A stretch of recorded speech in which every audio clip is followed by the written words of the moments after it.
Okay, Mr. Brett, go ahead, sir. Yes. So I am asking for this protection order because an issue happened where a witness who's here today, Brenda Botez, showed up at my door, and during that interaction, Benjamin Sanchu was on the phone. And whilst that was happening, Benjamin Sanchu stated that he wished to kill me and that he would put me in the ground.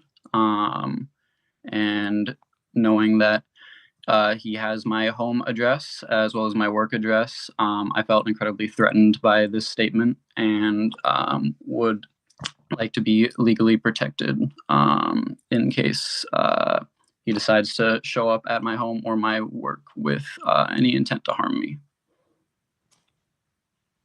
All right. Is there any particular reason that you believe that he would do that?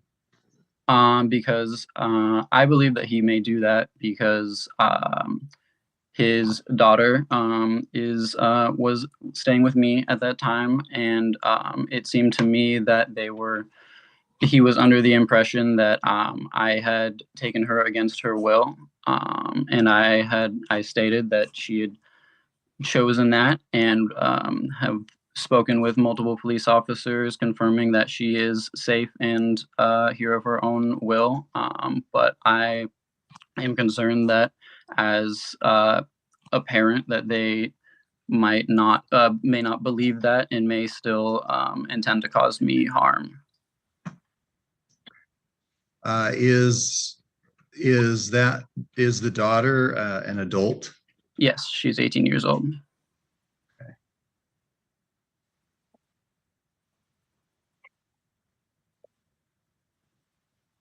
All right. Is there anything else that you would like me to know, Mr. Brett? No, sir. I believe that is all the information. Okay. And do you have any witnesses or anybody else who you want me to hear from? I do not. Okay, very good. All right, then I'm going to hear from you, Mr. Stanciu. Go ahead, sir. Your Honor, there is just about everything you said is true, other than the fact that he's been threatened. I mean, we are concerned for our daughter. I mean, our daughter, the reason why we showed up at his porch, or I didn't, but Brenda Botez, the witness, did, was that our daughter 2 months ago wrote a suicide note based on this individual. And so we were a little concerned about her. We wanted to lay eyes on her. We actually called the police to meet us there. They never arrived in time. They asked us to leave, and we did. And so I have no ill will toward Brighton. I have no idea who he is. It's the first time I've ever seen him in person. It's the first time I ever heard his voice. And so I had no idea of his address until he laid it on this petition that he laid to me. My witness never even provided me with his address, nor did I have any intention of going out there to meet him or see him. We were just looking for our daughter. We were a little bit concerned about her. A couple officers did come by his house a couple hours later and called us and let us know that she is there and that she is there with her understanding and wanting to stay there. We told them that was fine. She's 18 years old. There's nothing more we can do. I mean, they're going to have to figure out the hard way the decisions they're making right now, and turning their back on their family is going to be the cause of a serious issues in their lives. So we're going to allow her to do that. I mean, there's nothing more we can do. We've attempted everything we possibly can to show our daughter and bring her home, and she's chosen a different path. So I have no ill will towards Brighton. I have no intention of ever seeing him. Hopefully he never comes back here. But I will say, Your Honor, he did show up at my home and removed items from my home with my daughter. I didn't appreciate that. The day before he filed this, he showed up here with my daughter to pick her up, I'm assuming, and started removing items from my home. But I do not know him from Adam as of from today. And so that's pretty much my testimony. And I wish him the best of life, but that is what it is at this moment. Okay. And then is Brenda somebody who you had come in here to testify for you? She was the one at his porch. She is okay. Aubrey's mother. Okay. Is it Brenda Botez? Okay. Can you turn on your microphone?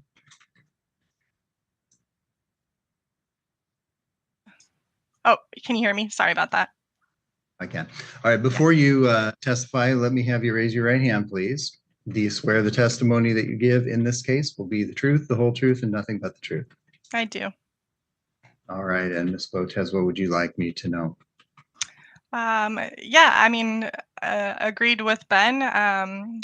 He didn't make any threats, and I think in the heat of the moment, again, I was there. I showed up at Brighton's doorstep. I had her dad on speaker. We were concerned because Brighton took her away. Well, we came to find out Brighton he drove all the way to Kalama from Olympia to pick up Aubrey and then bring him back to his place of residence. So like Ben said, we wanted to lay eyes on her, make sure she was okay. She wouldn't come to the door. She wouldn't answer. So we were concerned for her safety. And I made the call to the police department to come out and just do a welfare check, which they eventually did later that evening. But again, we're parents. We were concerned. Ben lives again in Kalama. He works in Gresham, Oregon. You know, he's over 100 miles away. There's no risk of any type of issue happening. Okay. And what's your relationship to I'm Aubrey? Yes, she's my daughter. She's my firstborn, only girl. All right, understood. Okay. All right. So when you were, I just have a question about the circumstances of that gave rise to this. So you were on Mr. Brett's front doorstep, basically. Correct. Okay. Okay. And tell me how it is that Mr. Stanciu was able to communicate with Mr. Brett in those circumstances. How did that work, and how did it come about, and what was said? When I approached the door, I had him on speakerphone on my cell phone, and so that was it. That was the only way they were communicating, if you would call it that. Okay. Now, Mr. Brett said that, well, I'm going to go to that part of the petition here because I don't want to get it wrong.